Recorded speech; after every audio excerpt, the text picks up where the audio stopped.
Did any adventures out to the boulevard happen? Any sightseeing of the wildlife there at Talladega? Because it is one of the more I'm 30 unique years ago, scenery. yeah. 30 years ago, I'd have been on the golf cart leading the charge, but now, Yeah. Now you don't give a damn. no. What about Ryan though? Ryan, I think No. would observe. No. If I was out on the boulevard and then all of a sudden my wife saw me on TikTok somehow, I would be in a lot of trouble. Yeah. So yeah. Derek, have you seen the layout and the outlook for San Diego? No. You have I'm not. a little hurt, actually. Everyone seems to have seen it except me. Ryan, you took a peek. You want to tell Derek what's in store? in my defense, I hadn't seen it, and I didn't even know it got released until I walked into this room. But what I can tell you is, So Derek, y'all are withholding it from me. yep, you play Fortnite, right? Exactly. It looks like a Fortnite map. Fortnite? Oh, What? no, not, know what not it is. the first I don't really know much about it other than it's a video game or something. Yeah, I love Richmond. I love Martinsville. Apparently, I love short tracks in Virginia. So, yeah, it'd be great to go ahead and win this weekend. He really just Like- likes the hot dogs. I hate Hey, the hot no, dogs. the hot I'm dogs are sorry. famous. Unpopular question. opinion. Do not. I do not eat the hot dogs. Sorry. Aren't they famous there? They're famous. Yeah. Yeah. Do you eat the hot dogs? Oh, yeah. You Okay. got to. Well, before qualifying, you have to have one. It's good luck. No, I don't think so. It would not be. No. If you don't get the pole, I know why.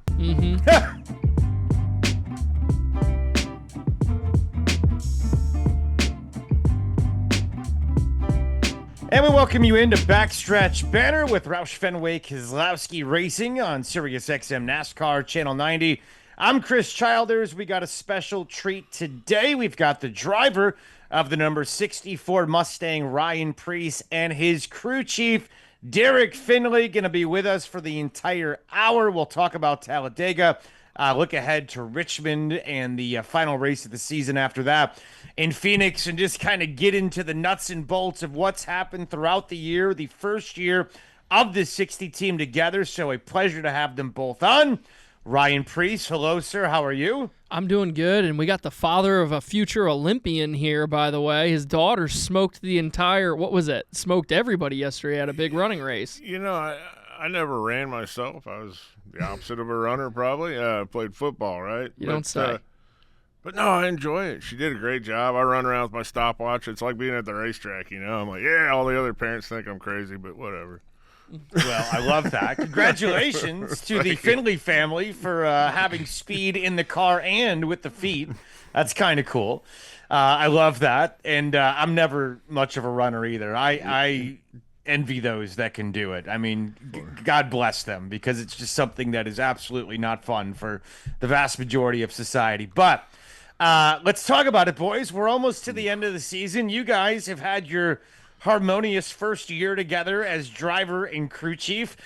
We got a couple races left to go. We're coming off of Talladega. We'll get into the nuts and bolts of Talladega in a second. But Ryan, a year working with Derek and the crew, coming over to RFK. Now that we've almost had a full season in the books, how would you put it into words? Really good. To be honest with you, this year, the leadership that Derek's shown, our car chief Jerry and our setup guys and everybody on our entire team, really, for me, I think the biggest thing for coming into this year was just keeping an open mind. That was the big objective for me, because I'm a racer. I've worked on my race cars and being a driver, but also somebody that has some sort of knowledge about setting up a race car.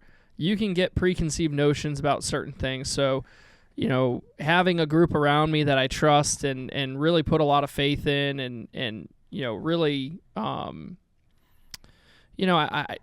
guess I would just go with trust is really important to me. So it's been great to work with Derek. It's been great to work with Brandon and our entire group. So it's, I felt like we've done a great job. Outside of winning that first race, we've put together a really consistent and solid foundation. And the thing I like about our team is we're always trying to achieve more and get to victory lane. So we got 2 more chances to do that. Derek, how would you put it into words as you hear Ryan kind of talk about the year and how he feels about, working with you guys, as you've had a chance on the other side of it, as you sit there, in the pit box each and every week, and this has been your first go as, this being the full-time run with the 60 team and with being a crew chief. How would you put it into words now that we just have a couple races left? Oh, I mean, I think Ryan hit it to a T, and I think what you don't see and what most people don't see is how Ryan deals with the crew too. I mean, the guys love Ryan, and that's a testament to his leadership that he's had with the team. They would do anything for him. That it makes my job so easy to have a guy like that. I worked with a lot of drivers that really don't, have that relationship with the crew or lead the crew like that. And Ryan's just the opposite. He's the best I've ever been around. And that's what really sets him apart and makes these guys want to do everything and anything they can to get to victory lane. So it's been a ton of fun. The groups come together really well. I credit Ryan as much as anybody for that. And I really don't like sitting here complimenting him in front of his face. It's easier when he's not sitting here, but We get the weird, nice stuff out of the way, and then we can get down to the to business here in a little bit. But it's been, I think everybody who's a fan of this team and of the 60 team has been really impressed. And we could tell everything, from an outsider's perspective as a fan, that everything you guys are saying is genuine because it plays out every week at the racetrack, and the consistency has been there for a brand new team and a bunch of guys that were put together that didn't know each other and didn't work together. And now, you have that year under your belt, and I would think, going into next year, it's going to be even, that much different when you know each other, you know each other's background stories, tendencies, all that kind of stuff. So I'm sure you've learned a lot about the team throughout the year. With that said, Derrick, things still can happen and they can go wrong, and technology weighs into what happens at the racetrack. And at Talladega, there were some radio issues with the 60 car. Give us some insight if you don't mind. Ryan was kind of uptight and stressed before the race, so we figured we'd just get it out of the way in the first stage and really get him wound up. So you the owe rest me of the $10, by the way. No, the first stop, I can't say I just messed up. I think, we don't have just a normal radio anymore. We have an intercom, and when you do pit stops for gas only, you got a stopwatch in one hand and your radio in the other, so it's an added hand, and I think I was on the wrong button counting down the fuel. When that happened, obviously we sat in the box for 4 seconds too long. We had plenty of fuel, though. That was the one good side. It was actually it's embarrassing and it's not good. It's poor execution on my part. So on that side, that's bad. But it wasn't going to kill us, fortunately. And it was early, and it got him to get a chance to get hyped up. And Derrick, you kept me out of the wreck. Rest, you kept me out of the wreck. Well, I forgot about that. That's what happened. Yeah, you did. Yeah, I knew that wreck was coming. See? Yeah, that's exactly what it is. I can just picture you.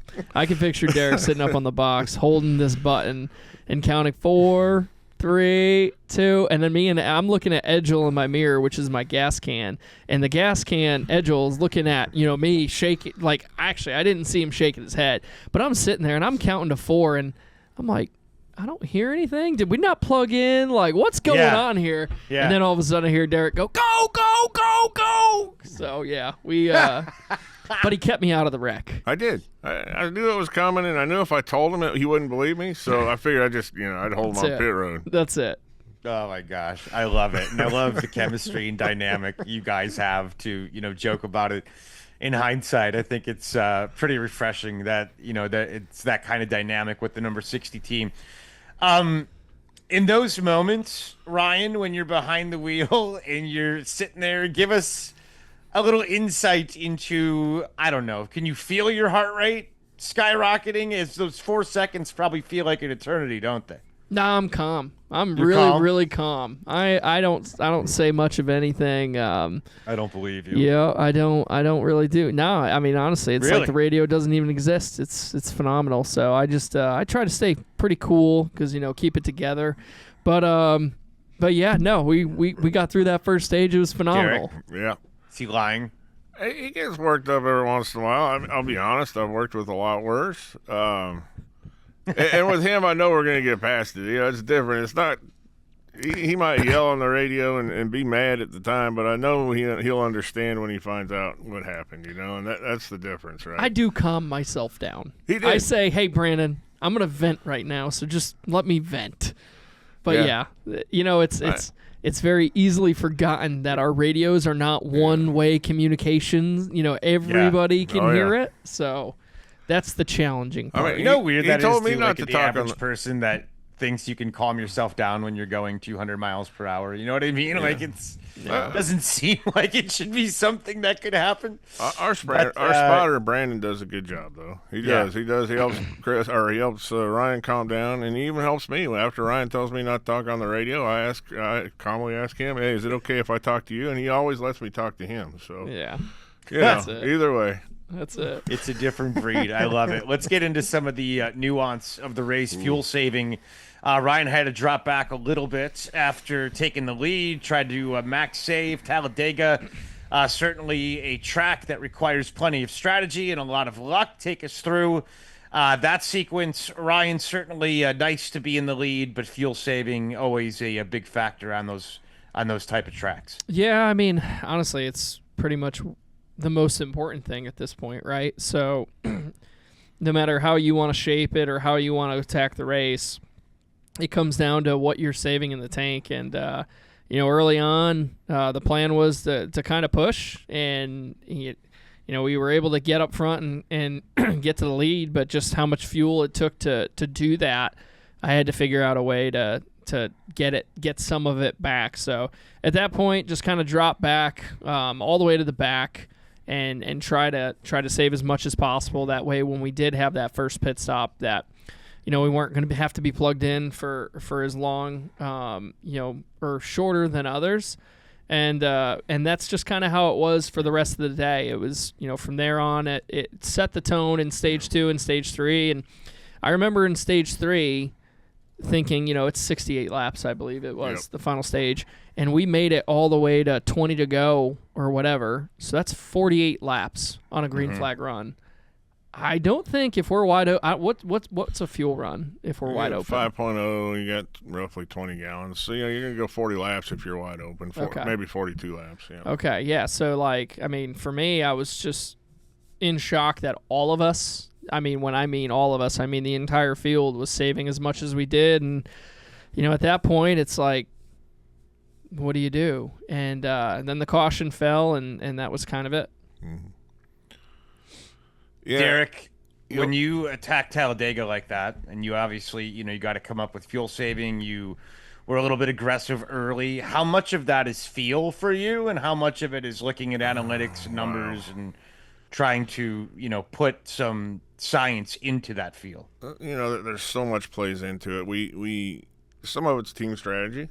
We may want to try something different. Some of it is, I'm when it comes to Talladega, I typically like playing the fuel side conservative. I'm with Ryan 100%. I like to save because it gives us options, because there's going to be 2, maybe 3 packs that pit, and if you've saved enough, you can pit with any of them. If you haven't saved enough, you're stuck pitting with the very first pack, no matter whether you want to or not. And that's what boxes you in at Talladega, and that's what I don't like about committing to it early. So I'm with Ryan. I like to save. We kind of decided as a team to push. Unfortunately, I think it was really difficult for the 2 teammates to get up to us where we were. We started 5th, and I think Chris was 13th, 14th, something like that, and Brad was 20th. So they couldn't really get up to us to kind of play the let's push hard game and set the tone. So we ended up on an island on our own there. And had to drop back and save just to be able to pit with the first group. Otherwise, we'd have had to pit by ourselves, or us and the 21 would have. Yeah. So eventually these cars did get linked up during the race, and let's get into that a little bit, because it was the first time on a super speedway that it happened throughout the year. As far as the setup of the cars, tracks like that, are they set up to work well together? When they're in a pack like that, does it even matter at all, Ryan? Take us inside that. For us as drivers, all we know is if we're able to push or be pushed, or, how well we can work with each other. And I feel like that's something that, we continue to try to do together. I feel like our RFK cars are probably the best speedway cars for sure, and I feel like most of the field wants one of us leading a lane or pushing that lane. outside of that, it's just trying to put it to where, us three are on the front row or the front, few rows together and kind of controlling the race. And that's the challenging part, right? We can sit here and talk about, all the things we want to do and work on executing it, but we're not in control of cautions that fall out or come out, or just a lot of the other variables that may happen. So, for me, all eyes are towards, the next 2 weeks, but then 100% focused on Daytona, because when we show up to super speedways, I feel like those are huge opportunities for myself, our group, as well as the organization to go out, execute, and win. We qualify well, we race well, we've been in position to win these races, and I hate leaving these super speedways frustrated, thinking about what could I do different. So, yeah. How about the final restart, Derek? Yep. At Talladega, the final restart. You guys, when you look at RFK in general, the 6 and the 60 went bottom. The 17 took the top. Strategy-wise, any regrets? Happy? Yes. How would you? How do you look back at that? It's today and we finished 15th. So would we change anything? Certainly. Of course you would. Sure. Hindsight, yeah, hindsight exactly. being 2020. 2020. Yeah, I think going to the top, in that fifth, I think we were seventh when we lined up, as far as the lineup. And I think it just gives you more options. Had we been able to get up top, we could have had the outside lane or the middle lane. When you start on the bottom, if it just doesn't go like it didn't, you're stuck because everybody just keeps you pinned down on the bottom. So yeah, in hindsight, I could sit here and tell you a million different strategies. I'd have loved to seen all three of us, Brad, Chris, and Ryan, all line up on the outside and just have some options to do stuff. But, in the moment, there's nothing wrong with what we did. Sure. It's one of those deals where, hindsight being 2020 and finishing 15th, you're like, oh, yeah, we should have done something different. But in the moment, I wouldn't have said that. All right, let's talk about the stuff that really matters. There's 2 races left. That was Talladega. Did any adventures out to the boulevard happen? Any sightseeing of the wildlife there at Talladega? Because it is one of the more 30 years ago, scenery. 30 years ago, I'd have been on the golf cart leading the charge, but now, now you don't give a damn. No. What about Ryan though? Ryan, I think would observe. No. If I was out on the boulevard and then all of a sudden my wife saw me on TikTok somehow, I would be in a lot of trouble. Yeah. So like I'm sure there's a lot of boyfriends and girlfriends or husbands and wives that are currently on TikTok somehow. And they're probably in trouble just because I saw them. So, I feel bad for you younger guys. When I was cruising the boulevard for the first few times, there were no cameras, no phone cameras. There was no TikTok. You could do whatever you want and come back, and nobody knew any different. What stayed at Talladega or what happened at Talladega stayed at Talladega. Can't do a damn thing anymore without it getting out there. Yet they're still doing it, and you can see it all. The world can see it. It is. I don't know how Talladega became that kind of scene, but it is something else. Well, do you guys feel it when you're there that it's kind of wild, or is it just a race? It's an aura, man. When when you're pulling, when I say down the hill, it depends on which direction you're coming from, but when you're pulling towards the racetrack and you just see the campfire smoke coming from the track and you are just like, what on earth? I wasn't old, I wasn't born for Woodstock and that whole deal, but that's like NASCAR's Woodstock. Yeah. When I first got there, I went down the boulevard with my rental car, and then I rolled through with the golf cart, and we were handing some Ryan Preece stuff out, and I saw all these setups and displays, and this was at I don't know. 11 in the morning or somewhere around there. So it wasn't going yet, but I can just imagine what that place is like at 10 o'clock, 11, 12 at night. It's got to be absolutely insane. And to be honest with you, that's part of the NASCAR experience. We can try to, make it one way or another, but that, to me, when I saw the photo of the concert, the bull riding, so the rodeo, everything about that event. Yeah, we have a Cup Series race, we have an Xfinity race, a truck race, and all these other things, but we have so much other stuff going on. So even if your significant other doesn't enjoy our sport as much, they have something to latch on to and see the whole weekend. All kinds of somethings going on. You know, I was thinking about this as you were talking, because you have a much different accent than most NASCAR people since you're from Connecticut. And what was your first trip to Alabama? What? Oh, actually, you just reminded me of something. What? So a buddy of mine was camping there, and I went and saw him, and I was wearing my Boston Red Sox hat and just a regular, like I wasn't wearing my team apparel.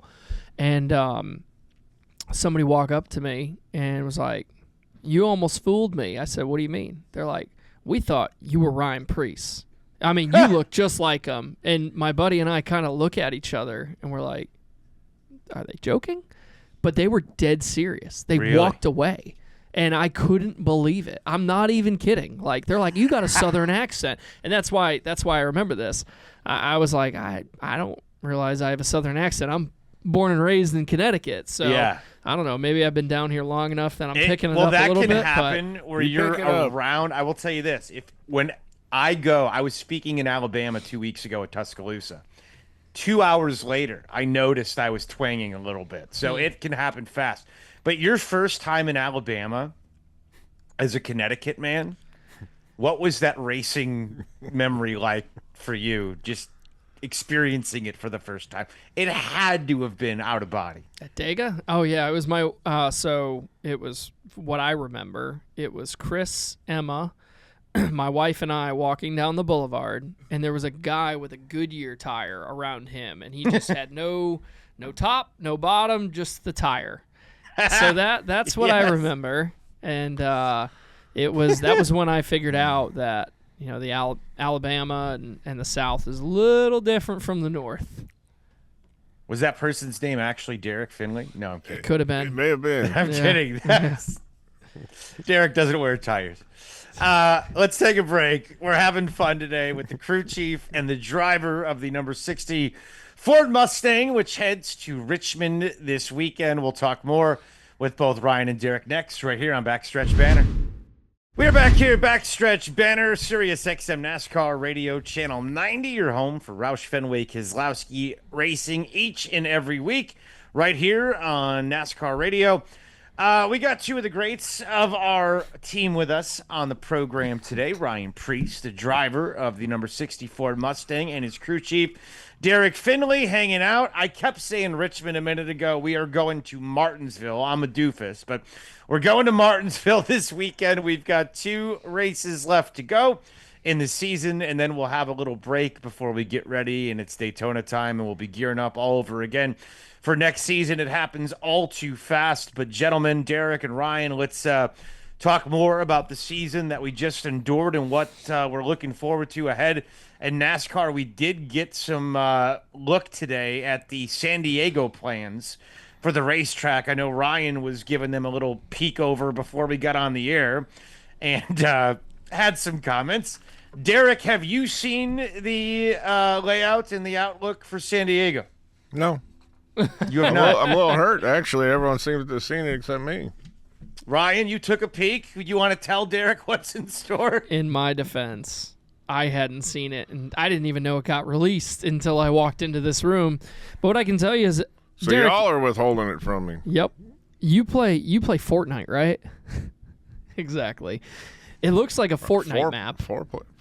What? No, You know what it not is? the first I don't really know much about it other than it's a video game or something. Yeah. No, I mean it looks like a Fortnite map with what Thomas showed me. So okay. He'll get it up. Here we go. Oh, that looks like All right. Sim City. That would be my generation. There you go. Same thing. Tim City? Yeah. There you go. Oh my gosh, that's funny. We got a Derrick Finley Sim City reference to the San Diego map. Hopefully the racing will be a little bit cleaner than it would be on if we did it through Sim City or something like that, or on Fortnite. Kind of interesting. No elevated areas for spotters, it seems. Do we know, now that you're looking at it in real time, if we're going to get any sim time for that track? Sim City? Yeah. No, I don't think so.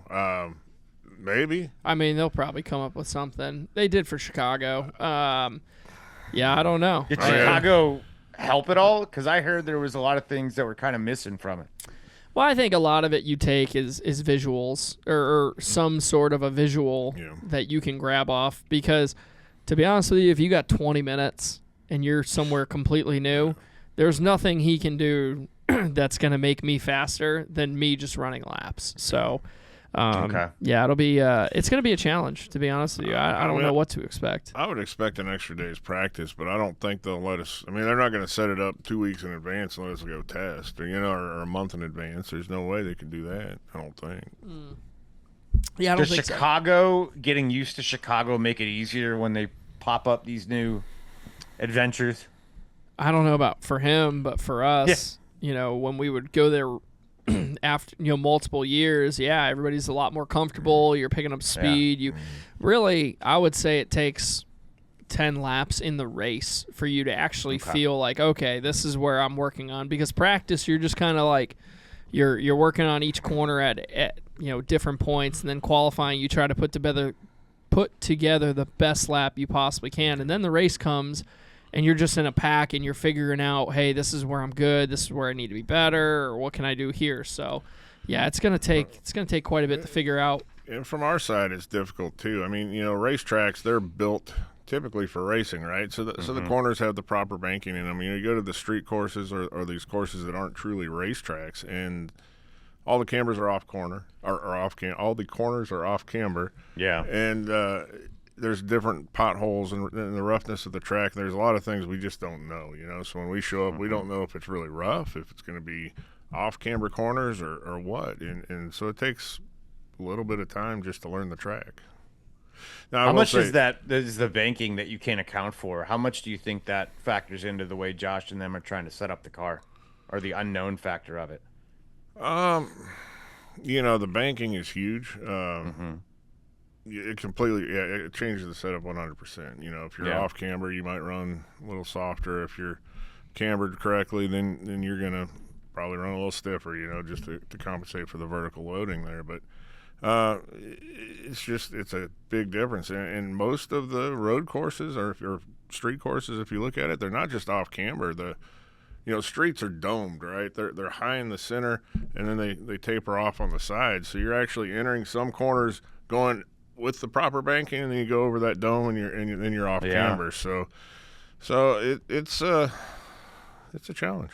It's a challenge, no question. Ryan, when you look at the track, and we're getting ready, we're talking about San Diego next year and the layout that was just released. You called it Fortnite. Do you think Fortnite will produce quality racing? What kind of racing do you think we'll get out of it? I think it's gonna. From what I saw, it's going to be a lot of heavy braking corners. So there's going to be some out-braking moments. The other side to it is I wonder how much, with tires, the direction that we've been going, I think we saw at the Roval that there was a lot of fall-off. So, with it being a street course, how are you going to attack that, and how are you going to take care of tires and all those things? So there's a lot of questions right now for sure. And as we get closer, and I'm somebody that if we have the opportunity to run it in sim, I'll probably start 3 months in advance, because it's a track I haven't been to, and try to be as prepared as possible. But yeah, I think it could produce some racing or some good racing, and we're gonna see if we can bury SVG in the back of the packet somehow. And I think everybody just needs to gang up and really just swap the strategy on him and make him have to start last, or do something to make him have to come through, that we can maybe gain some sort of an advantage on him. No, I agree.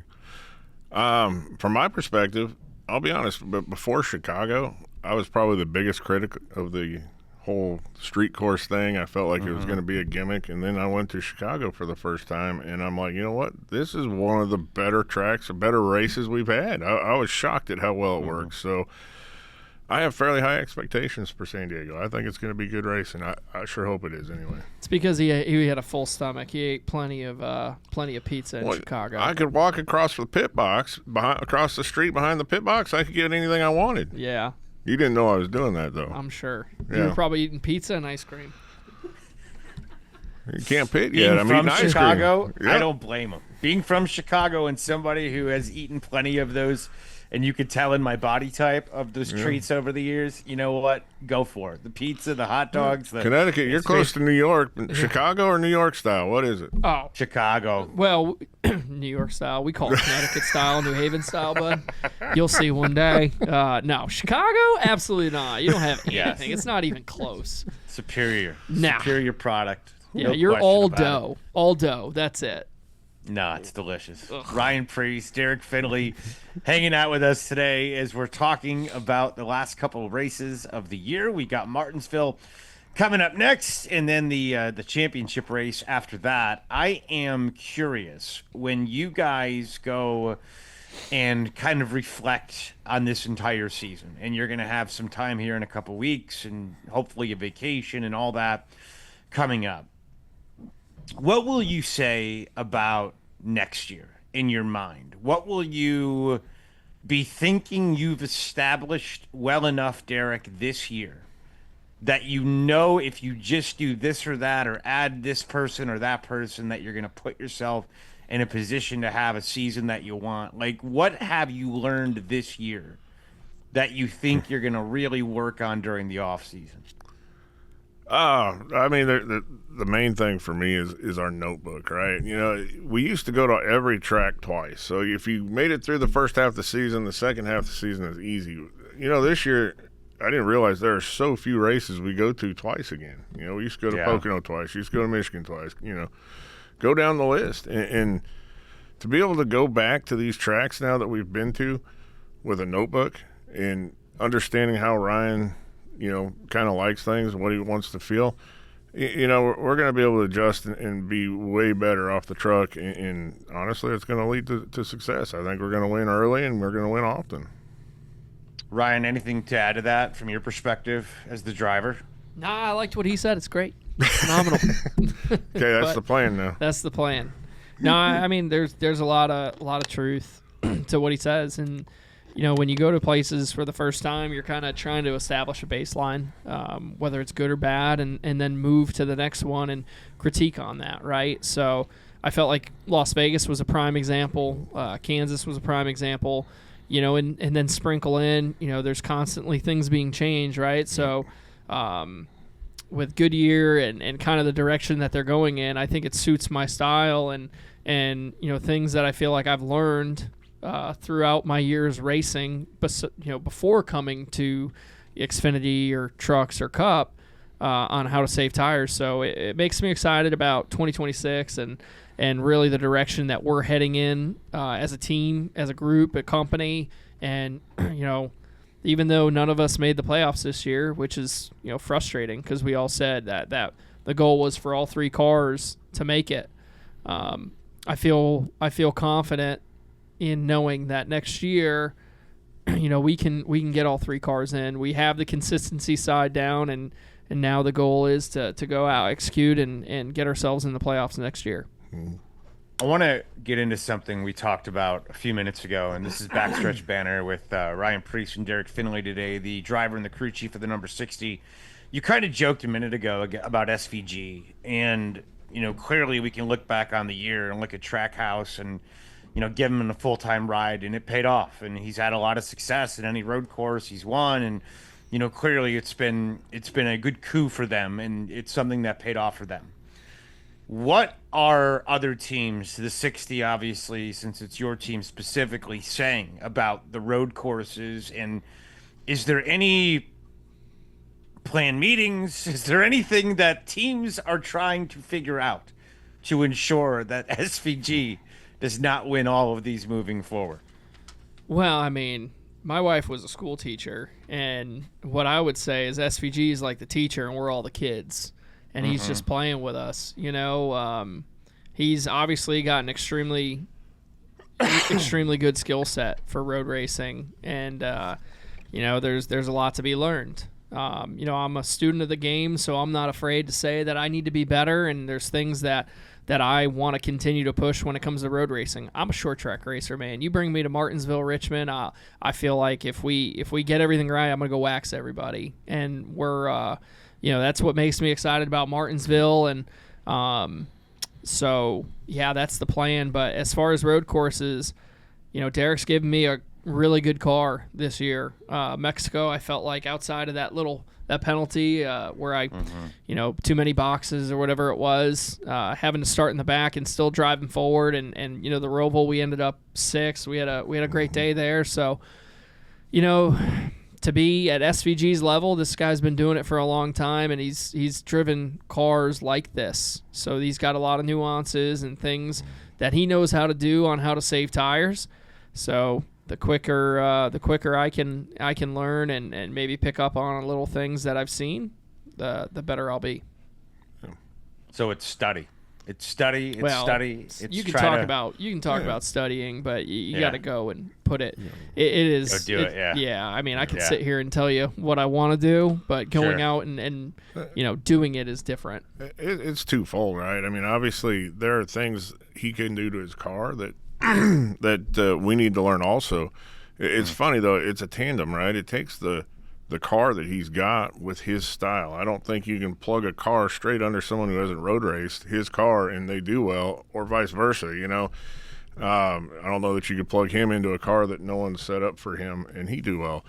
So it's us learning what they're doing, and then Ryan figuring out what he's doing to make it work. It's a two-way street. It's not just Ryan. It's not just the car. It's figuring out how to make them work together, and that's what SVG brought over, I think.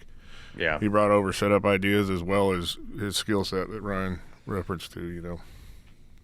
It's interesting. It really is, because it's added a whole new element to the NASCAR world, and it's kind of funny how you have all these guys that grew up racing a certain way, like Ryan Preece, who's a short track guy, and it's a whole new skill set, and this SVG certainly has it, and everybody else trying to catch him right now.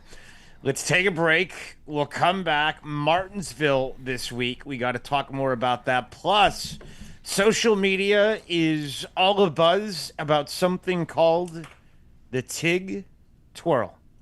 We'll discuss when we come back on Backstretch Banter. We're back here. It is Backstretch Banter on SiriusXM NASCAR Radio Channel 90 with Roush Fenway, Keselowski Racing, Chris Childers, with Derrick Finley, the crew chief of the number 64 Mustang, and his beloved driver, Mr. Ryan Preece, the driver of the number 60 car. Gentlemen, we go to Martinsville this weekend. Let's get into that race in a little bit, but social media has been abuzz. The 60 tire carrier has been making the rounds on Twitter and X and Instagram for a little twirl that happens. Little TIG twirl keeps momentum while picking up a heavy tire. Have you seen TIG and the little pirouette, Derrick? Any thoughts on what's happening with your pit crew? I'm going to tell you, when I go to pit practice, I typically stand on the right side of the car when they do it, just because it's a view I never get to see. So when I'm watching there, I'll stand over there and just kind of take notes and see what they're doing. Well, if you ever watch him do that twirl where you're on the side where it looks like he's going to huck the tire at you like a discus, it's terrifying. He is so fast and so powerful. You're like, oh, boy. But he hasn't hit me yet. So either I haven't made him mad or he just hasn't made a mistake. I don't know which. But anyway, he's done good. Have you seen the video, Ryan? Oh, yeah. Yeah, I mean, I see it every week when I look at the right front corner. I see it. Oh, you actually do see it in real time. Okay. Oh, yeah. Yeah, no. He's I mean, he must have did that back in the day when he was playing football, right? So I'm guessing. Did you guys give him any crap at first? I mean, it's a different approach. No, I mean, we look at that time and we don't care what they do. You don't care how we see that 850 come up on the screen, it's over. Yeah, do whatever. That looks great, man. He can do a little tap dance. He can do whatever the hell he wants. He can do a backflip. I don't care. I mean, if it's an 850, hell yeah, man. I'll high five you. The TIG twirl. He's making the rounds in social media, and we love it. Good for TIG. Ryan's birthday on Saturday. Martinsville, certainly exciting track, a historic track. And Derrick, I see Derrick's got a little smirk. Well, Well, Big plans for the 60 team to celebrate? I'll be honest. I'm a little upset with Ryan. I didn't know it was his birthday until today. I was told right before this. Bro, I didn't even know it was my birthday until Elijah told me yesterday. So yeah, I think he was hiding it from us, but that's okay. We'll figure out something good. Yeah, nah, I'm all good. How about you give me a grandfather clock? That'd be phenomenal. Well, Let's get that done. How about that? We'll get that. That would too. be a hell of a birthday present, I think, to get the grandfather clock and to see this team in victory lane. Do you guys celebrate? Like, what is it like for individual teams to celebrate each other? Are birthdays a thing where you go out and get beers? Do you have holidays together? Is it strictly, man world where we don't talk about such things? Like, how does this go down? In my case, I try to not let anyone know, but that's because I'm like, I could be all their dads. But yeah, so it's man world. You just want to be left alone and do your job. In Ryan's case, it's more fun to do something, Yeah, well, what I'll tell you, embarrassing. I've finally hit that point where you forget about your birthday because you got so much going on. I mean, it's, admin. What are you told up to off the track? What do you got? What are you going to be doing here in a couple weeks? Too much. Like what? I like. I got a lot of stuff. I mean, between having a newborn, my daughter, that's a lot. taking on, so my wife, I'm kind of trying to help out a lot more right now when I'm home. So it's trying to balance that with all the things that we have going on here, coming on this podcast right now and not being on my cell phone where I'm wheeling and dealing, constantly doing something. And then I'm getting ready for the, we have a test at Bristol. I think the second week of November. I'm going to be running the Snowball Derby in December, so testing that. I know. I said I wasn't going to do it, and then it really twisted my arm. Hearing Brent, my engineer, complain that he was all excited about it, and I said, okay, I'll go. But yeah, just a lot of other stuff. He actually let Brent work on the car, physically cut a hole in the nose and everything. I was proud of him. I was nervous about that. But I heard he did well, so good job, Brent. He did. Derek, you're not going to that, right? You're going to be at home and yeah, are you going to be snowballing? No, I haven't been invited. So, you haven't been invited. That's the first thing I'm waiting on. Second thing, I got to see what the wife wants to do. We're, she got used to me being home for 3 years, so now she wants a month of me, but she's pretty happy with me being gone, I think. So, it all works out. I got to think for most of you, you have a healthy kind of rhythm to life during the season. And then when you get home, it's just like, what the hell do I do? And then you kind of overcompensate, and probably for a while the spouse is excited, then they want you the hell out of their hair, and it's a whole situation. I'm waiting for that part. Yeah, that'll happen. As somebody who works in the world of football, I deal with that all the time with football coaches. Like, they'll retire, and for about 2 months, they'll go on vacation, and everything's great, and then they're ready to get another job and get back because the wife wants them out of the damn house. Oh, yeah. Let's take a break. We'll come back. We'll get into the nuance of Martinsville with the crew chief of the number 60 and the driver of the number 60 Ford Mustang, Derrick Finley, and Ryan Preece going to be with us next right here as we continue on Backstretch Banter. We're back here on Backstretch Banter with RFK Racing, Sirius XM NASCAR Radio Channel 90. I'm Chris Childers. We are going to continue along today with Ryan Preece, the driver of the number 60 Ford Mustang, and his crew chief, Derrick Finley. This week, we got some cool sponsors on the cars as we go to Martinsville. Brad Keselowski will have BuildSubmarines.com. Core Power Shakes will be with number 17 and Chris Buescher. And Castro Travel Centers of America. Castro Travel Centers of America will be involved with Ryan and the number 60. We've had some great partnerships all year. Kroger certainly has had all kinds of cool products. We've had Cinedusting and a lot of cool things being a part of RFK, and we love our partners, and we appreciate everything they do to make this team go fast each and every weekend. Guys, Martinsville, we're hoping to go fast, and we are hoping for a W in Victory Lane to end out the year with a couple weeks left to go. Ryan, you just said a minute ago you love the short tracks. You love Martinsville. Tell us why. Well, I have 2 clocks from racing a modified, and then Richmond, we got the pole there earlier this year. I've won there in a modified. I just like that style of racing. I like when I feel like you go to short tracks, there's a lot of tools in the toolbox that you learn coming through the different short track ranks, and I feel like those are places where some of my strengths, whether it be helping us move forward from speed wise or just trying to get that little bit extra out of the car, I feel like I can do that at those places. So that's really the reason. But outside of that, I just Martinsville, when you're pulling, I say down the hill, but when you're coming into the racetrack, it's the same thing as Talladega. It's got like this aura to it, just from if you're not a race fan that has heard of Richie Evans and anything like that, there's some stories about the Dutchin and all this other crazy stuff that happened back in the day. I'm sure Derek can talk about them, but it's I love Richmond, I love Martinsville. Apparently, I love short tracks in Virginia, so. Yeah, it'd be great to go ahead and win this weekend. He really just likes the hot dogs. I hate the hot dogs. No, the hot dogs I'm sorry. are famous. Unpopular opinion. I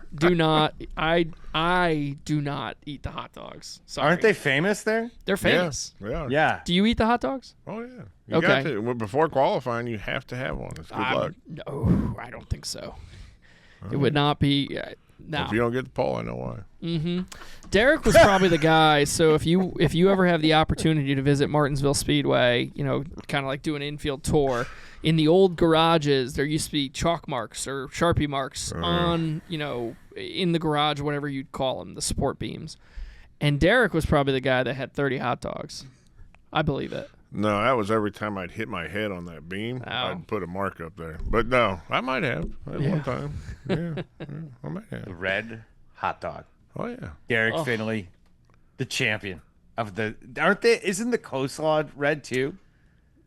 Red slaw or white slaw? I don't know. I don't usually get the slaw. I just get the chili. Okay. I thought everything was like red, but Derek just got a new nickname. Joey What? Chestnut. Joey Chestnut. Oh, boy. I met that guy before. We're going to Photoshop that. Have you seen him? Yeah. Have you seen me? So? We're not built at all alike. It doesn't matter. You both like hot dogs. Okay. And two great competitors. Yeah, there you go. Yeah. I like that There you one. go. There you go. I feel better. So Ryan was alluding to some stories from back in the day. I've got like 3 minutes here. You want to give me a good one, Derek? Oh, from Martinsville? man. From Martinsville? Yeah. The ones I think of aren't even with the track. But, yeah, we'll go to, Junior Johnson still used to be up there, and there was some good times around that. And, no, I mean, just going there. I've been there with DW, Darrell Waltrip, who, when it comes to Martinsville, he was just phenomenal to be with at that racetrack, and we had a lot of fun with Darrell. The track just has a lot of memories, 30 years worth, so I don't really remember all of them. But anyway. So I think what's cool is there's a railroad. There is a train. Train tracks right behind the track, and typically in the afternoon, whenever we're there, you can see it going by. So that's pretty cool. That is pretty cool. It goes right across the backstretch, all right behind. It's pretty cool. But no. Does it feel as grassrootsy of a track because of all that? Is any place you go to? I think so. I mean, when you walk in, you kind of walk by a few houses that have been there probably longer than the track, and you have to walk by them to get there. I mean, everything about it is just so old school still. I enjoy it. I love it. It's kind of how I grew up with my dad. My dad raced dirt tracks in Albuquerque, New Mexico, or the Southwest in general. And that's how they were, just concrete stadiums, concrete seats, and just a lot of fun, Is it universally loved by most racers? Is that one of those places that kind of everybody likes? Oh, I think so. I mean, I think when you watch the racing there and you watch the bump and run, that's you almost have to do it there. It creates so much excitement. It creates passing. It creates controversy. It creates fights. All the stuff that the fans love. Well, and the flip side to when you go to like Martinsville is you can only get so far away from somebody. You know what I mean? So like a half a second is quite a bit of time between a car at Martinsville. And I think that's what makes it exciting for fans, because from a short track side, I mean, you're running the back of the pack down in 20 laps and having to deal with traffic. So no one can ever really get away, and there's always something going on. Ryan Preece, Derrick Finley, an honor, a privilege. Two gentlemen, two scholars, two beautiful racers, and we love them. Thank you, boys. Thank you. Thank you. Happy Derrick, I birthday. could see the facial reaction Thanks. when I called him a scholar. I stick to that, though. We're done. We thank you all for listening. I'm Chris Childers. You've been listening to Backstretch Banter with Roush Fenway Keselowski Racing.